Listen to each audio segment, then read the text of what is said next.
యోహాను సువార్త 8వ అధ్యాయము 51వ వచనాన్ని మనం ధ్యానం చేసుకుందాం. యోహాను సువార్త 8వ అధ్యాయం 51వ వచనం.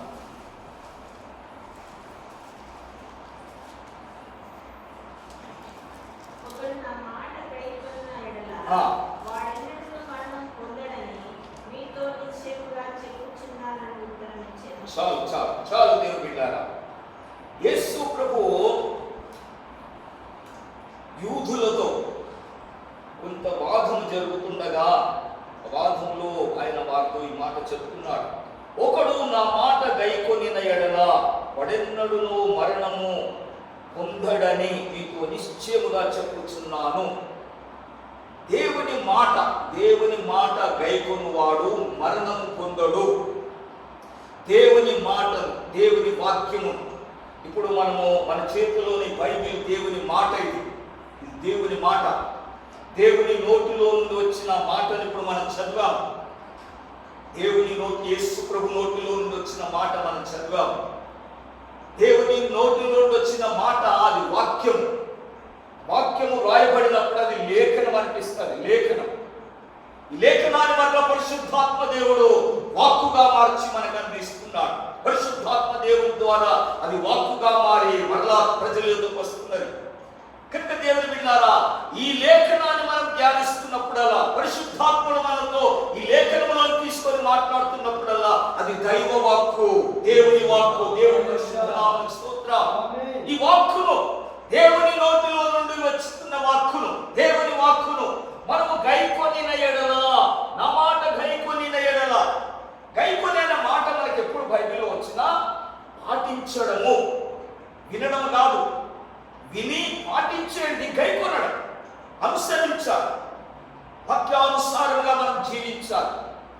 కనుక దేవుని వాక్యము మనం విన్నప్పుడు వాక్యాన్ని బోధించవచ్చు, వాక్యాన్ని వినొచ్చు, చదవచ్చు, కానీ పాటించేది కావాలి. బోధించేవాడైనా, వినేవాడైనా, చదివేవాడైనా వాక్యాన్ని మనము పాటించాలి. ఇది దేవుని మాట, దేవుని వాక్యం, దేవుని యొక్క మాట కనుక దీనిని మనం పాటించాలి. దేవుని వాక్యాన్ని మనం పాటిస్తేనే ఏమవుతామంట, మనము బ్రతుకుతాం. మరణాన్ని మనం చూడం, నరకాన్ని మనం చూడం, నరకానికి మనం పాత్రులుగా ఎంచబడం. దేవుని వాక్యాన్ని మనం గైకొంటే, వాక్యానుసారంగా జీవిస్తే, యేసు ప్రభు కొండ మీద ప్రసంగం అంతా చేసి చివరికి ముగింపు మాటలు ఏమంటాడు? ఈ నా మాటలు విని వాటి చొప్పున చేయి ప్రతి వాడు బండ మీద ఇల్లు కట్టుకొనిన బుద్ధిమంతుడు పోలిన్నాడు. ఈ నా మాటలు విని వాటి ప్రకారం చేసేవాడు విన్నవాడు మాత్రం కాదు. మరలా చెప్తున్నాడు, ఈ నా మాటలు విని వాటి చొప్పున చేయని వాడు బుద్ధి లేదు. తన జీవితాన్ని, తన ఇల్లును, తన కుటుంబాన్ని ఇసుక మీద కట్టుకున్నాడు. తన జీవితాన్ని ఇసుక మీద కట్టుకున్నవాడు. మన జీవితాన్ని, మన ఆత్మీయ జీవితాన్ని బండపైన, యేసుక్రీస్తుని బండపైన, యేసుక్రీస్తు మాట ప్రకారం జీవించడమే బండపైన ఉన్న జీవితం. యేసుక్రీస్తు యొక్క మాట ప్రకారం మనం జీవిస్తున్న జీవితము ఇది బండపైన ఉండే జీవితం, కథలని జీవితం, కొట్టుకోలిపోని జీవితం, శ్రమలు, కష్టాలు, దుఃఖాలు. ఇప్పుడు మనం ఎన్నో పరిస్థితులు విన్నాము. ఒక్కొక్కరి జీవితాల్లో పరిస్థితులు వచ్చాయి. ఎందుకు మనం ధైర్యంగా ఉన్నాం? ఎందుకు మనకు ఒక ఆధారం ఉన్నది? వాక్యము దేవుని మాట మనకున్నది. వాక్యాన్ని మనం పాటించే బిడ్డలము గనుక దేవుని బిడ్డలారా, మనం అధైర్యపడము, మనం కృంగిపోము, బలహీనులము కాము, మరణానికి పాత్రులము కాము, మనం జీవిస్తాము. పరిస్థితులు వచ్చిన, గాలి వచ్చిన, తుఫాను వచ్చిన, అలలు రేగిన, ఆ ఇంటిపై కొట్టినా ఆ ఇల్లు కూలిపోదు. ఎందుకో అది బండ మీద వేయబడింది. దేవుని వాక్యం పైన నిలబడిన వారు, దేవుని మాట పైన ఉన్నవారు, వాక్యానుసారంగా జీవించాలని సమర్పించుకున్న దేవుని బిడ్డలు కనుక మనం భయపడము. గాలి వచ్చింది, తుఫాన్ వచ్చింది, ఎరుకులు వచ్చింది, ఇబ్బందులు వచ్చింది, వాక్యానుసారంగా జీవిస్తాం, దేవుని మాట ప్రకారం జీవిస్తాం. కష్టాలు వచ్చినా దేవుడి వాటి నుండి అవి మనల్ని చేయలేవు, కష్టాలేం చేయలేవు మన. కనుక దేవుని బిడ్డలారా, నా మాట విని ఈ ఇంకొకడు నా మాట గైకొనిన ఎడల వాడెన్నడునో మరణం పొందడు. మంచి దేవుని బిడ్డలారా, ఈ మరణం పొందని ఒక జీవితాన్ని మరి ఈ రోజు మనం ధ్యానం చేసుకుందాం. మాటకు లోబడిన వారి యొక్క జీవితాన్ని మనం ఈరోజు ధ్యానం చేసుకుందాం. రాజుల మొదటి గ్రంథము 17వ అధ్యాయము. రాజుల మొదటి గ్రంథము 17వ అధ్యాయము 10-11 వచనాలు మనం చదువుతాం. రాజుల మొదటి గ్రంథము 17వ అధ్యాయము 10-11 వచనాలు.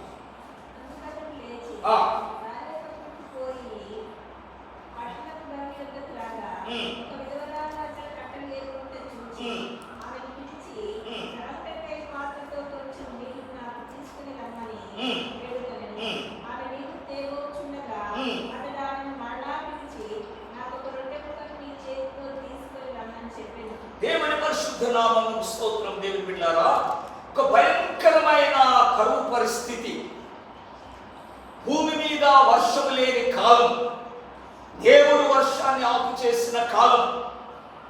ఆ కాలంలో ఇశ్రాయేలు దేశంలో భయంకరమైన కరువు ఏర్పడింది. వర్షము లేదు, పంటలు లేవు, దేవుని బిడ్డలారా ధాన్యం లేదు, మనుషులు ఆకలితో అలమటిస్తున్నారు. అటువంటి పరిస్థితిలో దేవుడు తన దాసుని, తన యొక్క ప్రవక్తను పోషించిన కొరకై దేవుడు సంకల్పించాడు. ఆ ప్రవక్తకు దేవుడు సెలవిచ్చాడు, నీవు సారెపాతు అనే సీదోను ప్రాంతంలో ఉన్న సారెపాతు అనే ఒక గ్రామానికి వెళ్ళు, అక్కడ ఉన్న ఒక విధవరాలికి నేను సెలవిచ్చాను అది చెప్పేసి నువ్వు అక్కడికి వెళ్ళి నీవు పోషించబడతావు. దేవుని బిడ్డలారా, ఈ విధవరాలతో దేవుడు మాట్లాడాడో మాట్లాడలేదు మనకు దైవ లేఖనములు లేదు. కానీ దేవుడు అంటున్నాడు, నేను ఆ విధవరాలకు నేను సెలవిచ్చానంటాడు. ఆ విధవరాలకు నేను సెలవిచ్చాను కనుక నీవు ఆ ప్రాంతానికి వెళ్ళమని చెప్తున్నాడు. అతనికి ప్రత్యక్షమైన సీదోను పట్టణ సంబంధమైన సారెపాతు ఊరికి పోయే చెట్టును నేను పోషించును. అచ్చటనున్న ఒక విధవరాలకి నేను సెలవిచ్చి తిని, దేవుడు సెలవిచ్చిన సంగతి ఆ విధవరాలకి తెలియదు. తెలిస్తే ఏలియా ప్రవక్తతో ఆ మాటలు మాట్లాడుకుంటుండే, దేవుడు నాకు చెప్పిండు, దేవుడు నీకు పంపించులేయా, కరెక్టే లే, ఉండు నేను నీకు రొట్టె చేసి పెడతా అంటుండే. కానీ దేవుని బిడ్డలారా, దైవజనుడు వచ్చి, దేవుని ప్రవక్త వచ్చి, దేవుని సెలవును బట్టి వచ్చి, దేవుడు పంపించిన దాన్ని బట్టి వచ్చి ఆ విధవరాల్ని కనుగొని ఆమెతో ఒక విన్నపం చేస్తున్నాడు, ఒక మాట సెలవిస్తున్నాడు. దేవుడు సెలవిచ్చిన మాటను ఒక మాటను సెలవిస్తున్నాడు. అమ్మా, నాకు త్రాగుటకు పాత్రలో కొంచెం నీళ్లు తీసుకొని రమ్మని అడిగాడు.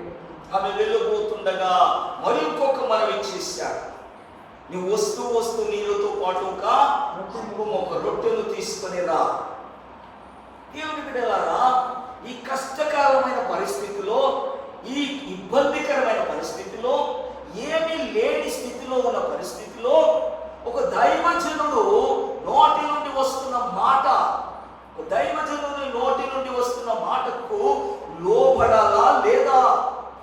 దైవజనుని మాటకు లోబడి ఆ ప్రకారం చేస్తే ఏమవుతుంది? ఈమె జరిగిపోతుంది. దైవజనుని మాటకు లోబడి దైవజనునికి ఆ రొట్టెను ముందు తీసుకొచ్చి ఇస్తే తన కుమారుడు ఏం కావాలి? మరణించు. దైవజనుని మాటకు లోబడాలి. యేసయ్య అంటున్నాడు, ఒకడు నా మాటను గైకొంటే వాడు మరణము పొందడు. దైవజనుని మాటకు లోబడాలి.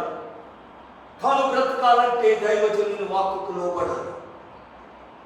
దేవుని బిడ్డలారా, ఆ దైవజనుని మాటకు ఆమె లోబడుటకు అభ్యంతర పడుతున్నది, ఆటంకపరచబడుతున్నది. అక్కడి చదువు 13వ వచనంలో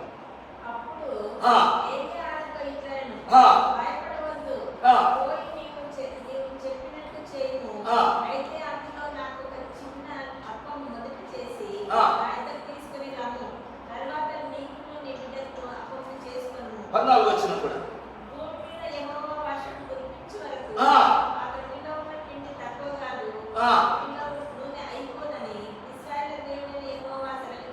దేవుని పరిశుద్ధ నామమునకు స్తోత్రం కలుగును గాక.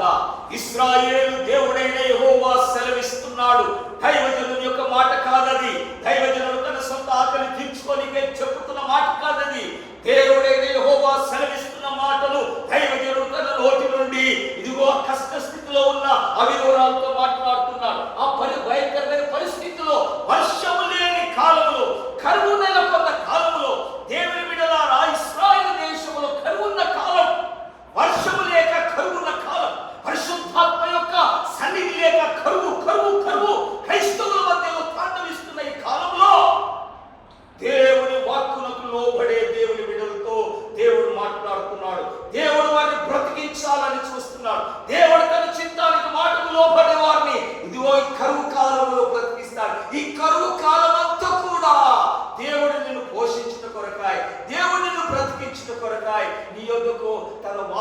ఇచ్చి తన దాసుని పంపిస్తున్నాడు. తన వాక్కు ద్వారా తన ప్రజలను దర్శిస్తున్నాడు. తన మాట ద్వారా తన ప్రజలతో మాట్లాడుతున్నాడు.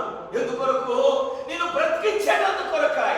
ఈ కరువులో నువ్వు నశించిపోకూడదని, ఈ వర్షం లేని కాలంలో దేవుని బిడ్డలారా మీరు నశించిపోకూడదని, మీరు దేవుని బిడ్డలారా ఆకలితో అలమటించి చావకూడదని, దేవుని వాక్యం లేని జీవితము, ఆహారం లేని జీవితము, ఈ స్థితి మీకు రాకూడదని దేవుడు మిమ్మల్ని దర్శింప తన వాక్కునిచ్చి పంపిస్తున్నాడు. దేవుని స్తోత్రం. ఆయన వాక్కుకు మనము లోబడి, ఆయన మాటకు మనము లోబడితే, మాటలు కైకొంటే ఆమె ఆ వాక్కును విని అభ్యంతరపడింది. ఆ 12వ వచనం చదవమ్మా. మాట విని ఆమె అభ్యంతరపడుతుంది. అందుకనే జీవంతోడు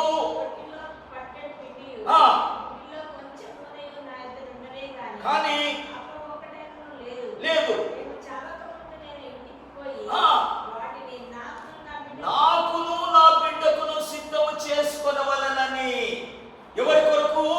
నాకును నా బిడ్డ కొరకును. ఎప్పుడు మేము చనిపోయే స్థితికి వచ్చాము, చనిపోక ముందు ఆ రొట్టె తినేసి ఇంకో 2 రోజులు బ్రతుకుతాం. ఆ తర్వాత ఇక లేవు రొట్టెలు, పిండి లేదు. ఇక ఆ 2-3 రోజులు బ్రతికి మేము చనిపోతాం. మరణాపేక్షతో ఉన్నవారు, మరణానికి సమీపంగా ఉన్నవారు, దేవుని బిడ్డలారా, అటువంటి వారిని దేవుడు దర్శింపవచ్చాడు. అటువంటి వారిని దేవుడు బ్రతికింపవచ్చాడు. అటువంటి వారిని దేవుడు పోషింపవచ్చాడు.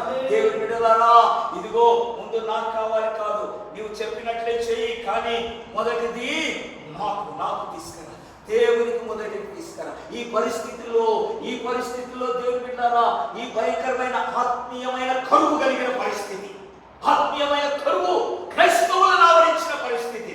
ఎందుకు ఈ కరువు? ఎందుకు వచ్చింది కరువు? వర్షము లేక.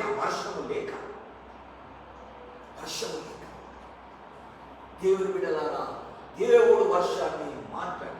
కారణాలు ఉన్నాయి. దేవుడు వర్షాన్ని మార్పడానికి కారణాలు.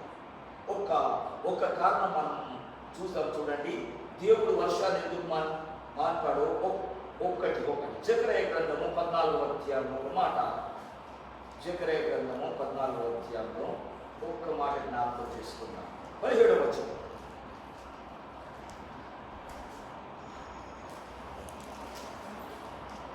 చివరి అధ్యాయం, జకర్యా గ్రంథం చివరి అధ్యాయం 17వ వాక్యాచరణం. సైన్యములకు అధిపతి యెహోవాయగు రాజులకు ప్రభుటగా యెరూషలేమునకు రాని వారందరి మీద వర్షము కురవకుండెను. దేవుని బిడ్డలారా చూడండి, లోకమందుండు కుటుంబములలో సైన్యములకు అధిపతియగు యెహోవాయను రాజునకు మొక్కుటకు యెరూషలేమునకు రాని వారందరి మీద వర్షము కురవకుండును. ఇంకా కొన్ని సందర్భాలు ఉన్నాయి, ఇంకా కొన్ని పరిస్థితులు ఉన్నాయి. వర్షాన్ని దేవుడు ఆపు చేసేటందుకు కొరకు. ఎందుకు పరిశుద్ధాత్మ యొక్క వర్షం లేదు? దేవుని ప్రజలకు ఎందుకు వర్షాన్ని దేవుడు ఆపు చేసుకున్నాడు? దైవ సన్నిధిని ఆశ్రయించడం లేదు, దేవుని సహవాసాన్ని ఆశ్రయించడం లేదు, దేవుని సేవించడానికి ముందుకు రావడం లేదు. ఎవరి దేవుడు? సైన్యములకు అధిపతియగు యెహోవాయను రాజు. ఈ రాజును బ్రతుకుటకై రానికే వెనుకబడుతున్నారు. కనుక వర్షాన్ని దేవుడు ఆపు చేశాడు. వర్షాన్ని ఆపు చేస్తే ఏం కలిగింది? కరువు వచ్చేసి. వర్షం లేకపోతే భూలోకమందు కరువు, మనుషులకు కరువు, తిండి లేక కరువు, నీళ్లు లేక కరువు. దేవుని బిడ్డలారా, ఈ కరువు కాలంలో కూడా దేవుడు నిన్ను పోషించాలనుకుంటున్నాడు. దేవుడు నిన్ను కాపాడాలనుకుంటున్నాడు. దేవుడు నిన్ను దర్శించాలనుకుంటున్నాడు. దేవుడు తన వాక్కును పంపి తన దాసుని పంపించాడు. దేవుడు తన దాసుని ద్వారా తన వాక్కునిచ్చి పంపిస్తున్నాడు. ఈ కరువులో నిన్ను పోషించాలి, ఈ కరువులో నిన్ను బ్రతికించాలని, ఈ వర్షము లేని కాలంలో కూడా నిన్ను సజీవులుగా ఉంచాలని, భూమి మీద వర్షము కురిపించే వరకు నిన్ను పోషించాలని దేవుడు సంకల్పించాడు. దేవుడు కనికరించాడు. దేవుడు సారుపాతులో ఉన్న విధవరాలు యొద్దకు దేవుడు పంపించాడు. ఇదిగో ఆ యొక్క ఏలియా ప్రవక్త దేవుని మాట ప్రకారము వెతుక్కుంటూ వచ్చాడు సారెపాతులోనికి. ఆయన దర్శిస్తున్నాడు, ఆయన చూస్తున్నాడు. దేవుడు బిడ్డలారా, దేవుడు మనల్ని వెతుకుతూ ఉన్నాడు, దేవుడు మనల్ని దర్శిస్తున్నాడు, దేవుడు మనల్ని చూస్తూ ఉన్నాడు, దేవుడు మన పరిస్థితిని ఎరిగి ఉన్నాడు. దేవుడు మనల్ని బ్రతికించుటకై ఆయన మాటకు లోబడే అనుభవంలోనికి మనం రావాలి. ఆయన మాటకు విధేయమై మాటను నెరవేర్చి పాటించే స్థితిలోనికి రావాలి. అయ్యా, మా స్థితి కొంచెమే ఉంది, ఆ స్థితి ఇలాగే ఉంది, మేము ఈ సన్నిధికి రాలేము. జీవాధిపతి అయిన రాజును, ఇశ్రాయేలు సైన్యమంతటికి యెహోవా సన్నిధిలో ఆయనను మొక్కుటకై, ఆయనను పూజించుటకై, ఆయనను ఆరాధించుటకై అయ్యా మేము రాలేమంటే, దేవుని బిడ్డలారా, కరువుతో, వర్షం లేని కరువుతో మనము మరణ స్థితిలోనికి వెళ్ళిపోతాము. ఇదిగో వర్షం లేని కాలంలో కూడా దేవుడు మనల్ని బ్రతికించాలని మరలా భూమి పైన వర్షము దేవుడు కురిపించబోతున్నాడు. నిన్న రాత్రి కాలంలో మనం ఆ వర్తమానాన్ని, ఆ వాక్యాన్ని ధ్యానం చేస్తున్నాడు. ఇదిగో విస్తారమైన వర్షము వచ్చే ధ్వని ధ్వని ధ్వని వినబడుతున్నది. విస్తారమైన వర్షము కురిపించబోయే శబ్దము దేవుని దాసునికి వినిపిస్తున్న దేవుని బిడ్డలారా, ఆ ధ్వనిని బట్టి దేవుని దాసుడు ఏలియా ప్రవక్త కర్మేలు పర్వతంపై నుంచి ఇంకా ఉన్నతమైన పర్వతంపైకి వెళ్ళి మోకాళ్ళ మధ్య కళ్ళు దొరుచుకొని ఏదో నిస్కక ప్రార్థన చేస్తున్నాడు, నిస్కక కనిపెడుతున్నాడు, నిస్కక దేవుని బిడ్డల వర్షం కొరకు ఎదురు చూస్తున్నాడు. దేవుడు భూమిని దర్శించబోయే కాలం సమీపమైంది. దేవుడు మరలా వర్షాన్ని పంపించబోయే కాలం సమీపమైంది. ఆ కాలం కొరకాయ నేను సజీవుల లెక్కలో ఉంచాలి. ఆ వర్షము ద్వారా నువ్వు తడపబడాలి, ఆ వర్షము ద్వారా నువ్వు నింపబడాలి, ఆ వర్షము ద్వారా నీ జీవితంలో ఆశీర్వాదకరంగా మళ్ళా ఫలభరితముగా నీ దేశమును, నీ సంఘమును, నీ కుటుంబాన్ని, నీ సమాజమును దేవుడు మళ్ళా ఫలభరితముగా చేయటం కొరకాయ నేను భూమిని దర్శింపబోతున్నాను. నేను భూమి మీద వర్షాన్ని కురిపించబోతున్నాను. దేవుని బిడ్డలారా, దేవుని భూమిని దర్శించబోతున్నాడు. 18వ అధ్యాయము 1వ వచనం ఒకసారి చదవండమ్మా. రాజుల మొదటి గ్రంథము 18వ అధ్యాయం 1వ వచనం. అనేక దినములైన తరువాత 3వ సంవత్సరమందు ప్రత్యక్షమై నేను భూమి మీద వర్షము కురిపింపబోతున్న దేవుని పరిశుద్ధ నామం స్తోత్రం. హల్లెలూయా. దేవుడు తన ప్రజలు దర్శించబోతున్నాడు. హల్లెలూయా. నేను భూమి మీద వర్షాన్ని కురిపించబోతున్నాను. దేవుని బిడ్డలారా, దేవుడు వర్షము కురిపించబోయే కాలం సమీపమైంది. అక్కడ వారి వర్షం కురిపించబోయే కాలం సమీపమైంది. తన ప్రజలను ఆయత్తపరిచే కాలం సమీపమైంది. తన రాకడ కొరకు సిద్ధపరిచే కాలం సమీపమైంది. దేవుని బిడ్డలారా, ఈ కరువు కాలంలో, ఈ వర్షం లేని కాలంలో, ఈ ఆత్మాభిషేకం పొందుకోలేని కాలంలో, దేవుడు చేసిన కాలంలో నీవు సజీవుల లెక్కలో ఉండాలంటే, నీవు దేవుని బిడ్డలారా నీవు బ్రతుకుతూ జీవించాలంటే దేవుని వాక్కుకు లోబడు, దేవుని మాటలు కైకొను.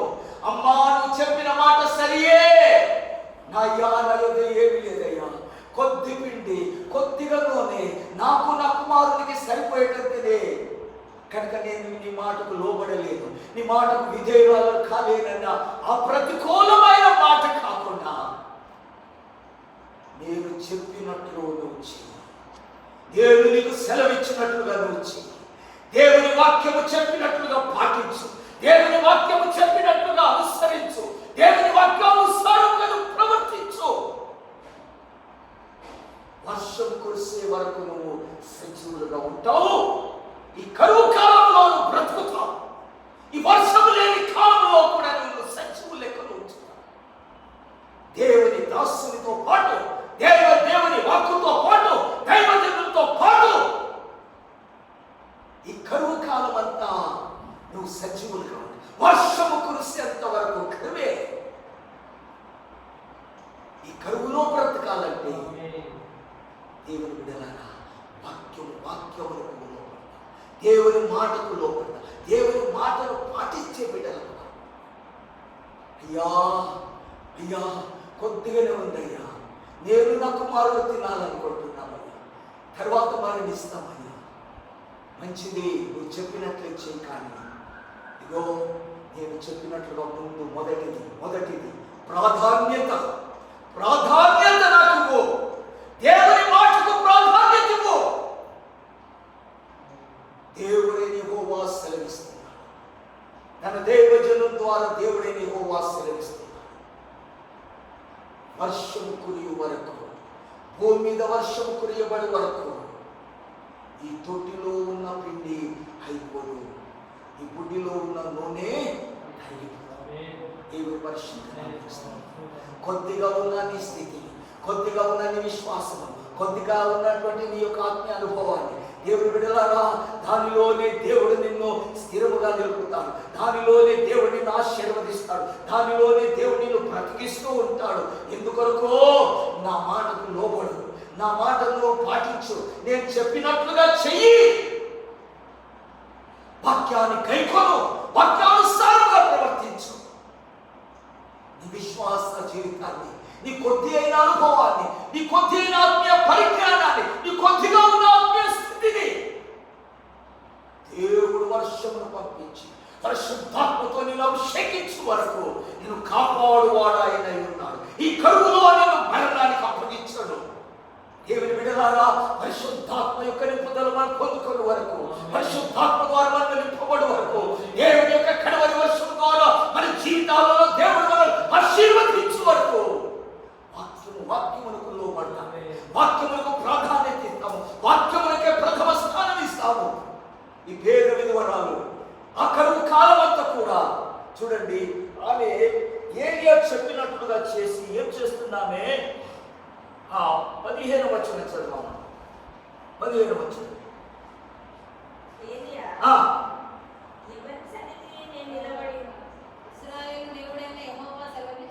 సెలవిచ్చు. అంతటా ఆమె వెళ్ళి ఏలియా చెప్పిన మాట చొప్పున చేయగా అతడును ఆమెయు ఆమె ఇంటి వారును అనేక దినములు భోజనం చేయగా, ఏలియా చెప్పినట్లు చేయగా ఎవరు తిన్నారు? అతడును అనగా ఏలియా, తర్వాత ఆమె ఇంటి వారు. మొదటి వ్యక్తి ఎవరైపోయారు ఇప్పుడు? ఏలియా. ఏలియా చెప్పినట్లు చేయగా, ఆ మొదటి రోజు చేస్తున్న ఆ మొదటి రొట్టె తీసుకుపోయి దైవజనుడైన ఏలియా ఇచ్చేస్తారు.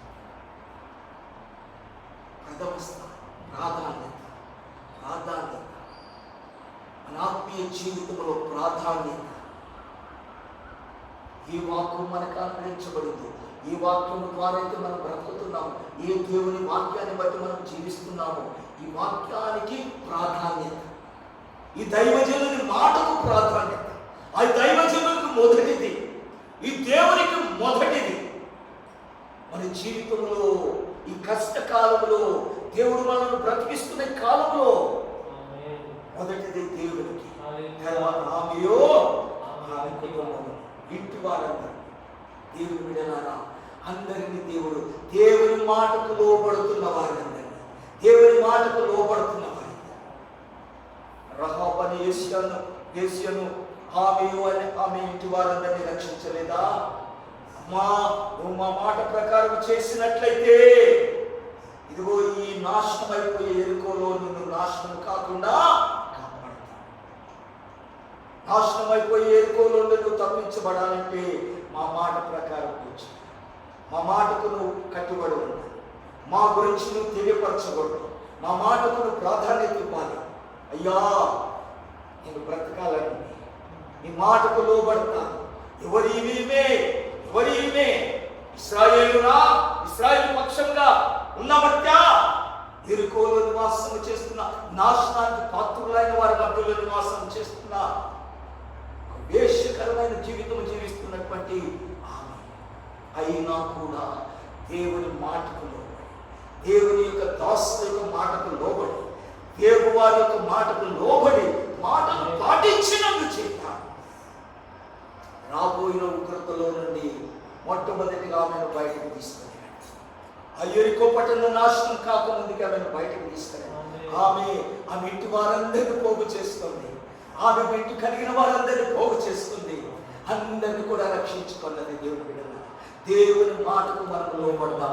రాబోతున్న ఉగ్రత నుండి తప్పించబడ్డ కొరకాయ, రాబోతున్న నాశనం నుండి మనం తప్పించిన కొరకాయ, దేవుని బిడ్డల మనల్ని కాపాడగలిగేది మరణము నుండి మనల్ని తప్పించగలిగేది దేవుని వాక్కు, దేవుని వాక్యం. దేవుడు మనకి ఇచ్చిన వర్తమానాన్ని, వాక్యమును మనం అనుదినము దీన్ని చదువుతున్న వాక్యమును పాటించే బిడ్డలుగా జీవిస్తాం, అనుసరించే వారంగా జీవిస్తాం. చదివిన వారుగా కాదు, చెప్పే వారంగా కాదు, బోధించే వారంగా కాదు, పాటించే వారంగా మనం జీవిస్తే మనం ఏ కాలమైనా ఏ పరిస్థితుల్లో అయినా నీకు సహాయం చేయగలుగుతాడు, నేను కాపాడగలుగుతాడు, నిన్ను ఉద్ధరించగలుగుతాడు. లోకమంతా నాశనం అయిపోతున్నా దేవుడు తన సంఘ బిడ్డలందరినీ కాపాడగలుగుతాడు, తన వారిని కాపాడగలుగుతున్నాడు. మాటకు లోబడితే బట్టి, మాటలు కైకొనటం బట్టి దేవుని బిడ్డలారా, దేవుని వాక్యాలు మనం వింటాం, విన్న వాక్యాన్ని పాటిస్తాం, విన్న వాక్యానుసారం దేవునికి ప్రథమ స్థానం ఇస్తాం, దేవునికి మనం ప్రాధాన్యత ఇస్తాం. దేవుని బిడ్డలారా, నాకు కలిగింది కొద్దిగే, నాది నాకే సరిపోదు, నా టైం నాకే సరిపోదు, నాది నా అవసరతలే నాకు సరిపోవు. కాదు కాదు కాదు, మనకి ఏం కలిగి ఉన్నదో అవన్నీ మనం దేవుని వల్ల పొందుకోవడం, దేవుని వల్ల పొందుకోవడం. మోదీ రాసిన పత్రికలు అంటాడు, మనం ఈ లోకానికి వచ్చినప్పుడు ఏమి తీసుకురాలేదు, పోయేటప్పుడు ఏమి తీసుకురాలి. వాళ్ళు ఎక్కడికి ఇవన్నీ ఇప్పుడు ఉన్నవన్నీ ఆయన వల్ల పొందుకునే. మనకి ఏం కలిగి ఉన్నామో అవన్నీ ఆయన వల్ల పొందుకున్నాయి. ఈ పొందుకున్న వాటిలో ఆయనకు మనం ప్రథమ స్థానం, మొదటిది ఇది ఆయనకు ప్రథమ స్థానం, ప్రాధాన్యత మా చెప్పినట్లే చేయగాని ఆ మొదటి రొట్టె నాకు తీసుకుని దైవజనుల నోటి నుండి దేవుడు తన యొక్క దాసుని నోటిలో నుండి పలికినట్లుగా ఆ ఇశ్రాయేలు దేవుడైన యెహోవా సెలవిచ్చున్నాడు అనే దేవుని పరిశుద్ధ నామమునకు స్తోత్రం. హల్లెలూయా హల్లెలూయా. దేవుని బిడ్డలారా, దేవుడు ఆ 16వ వచనం ఒకసారి చదవమ్మా, ముగించుకుందాం. ఏలియా ద్వారా సెలవిచ్చిన ప్రకారం. చాలు చాలు చాలు. ఏలియా మాట్లాడుతున్నాడా, దేవుడు మాట్లాడుతున్నాడా? యెహోవా ఏలియా ద్వారా సెలవిచ్చిన ప్రకారం. దేవుని బిడ్డలారా, దేవుని వాక్కు నా ద్వారా కాదు, నీకు దేవుని ద్వారా సెలవించబడింది. ఏలియా ద్వారా సెలవిచ్చిన మాట ప్రకారం తొట్టిలో పిండి అయిపోలేదు, ఇంటిలోనే నూనె కరువు తీరిపోదు, వర్షం పడి దేవుని నోటిలో నుండి వచ్చిన మాట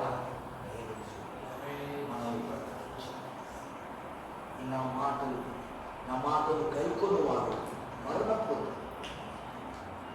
కరువు కాలంలో నువ్వు నీ కుటుంబం మరణించకుండా, నువ్వు నీ పిల్లలు మరణించకుండాలంటే, మనము మరణించకుండాలంటే దేవుని బిడ్డలారా, మాట వాక్యాలు దేవునికి ప్రాధాన్యత కలిగిస్తాం. మొదటిది దేవుడు. మనకి ఏది కలిగి దేవునికి ఇవ్వవలసిన దాంట్లో ఏది అయినా అది మొదటి స్థానం దేవుడికి మొదటి.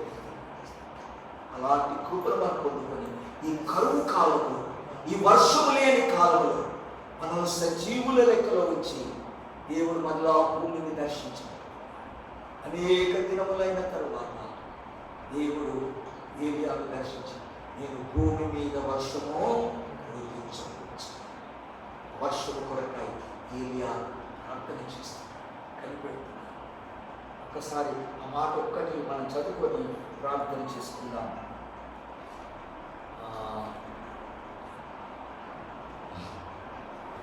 18వ అధ్యాయంలో దేవానికి స్తోత్రం 41వ వచనం చదువుదాం.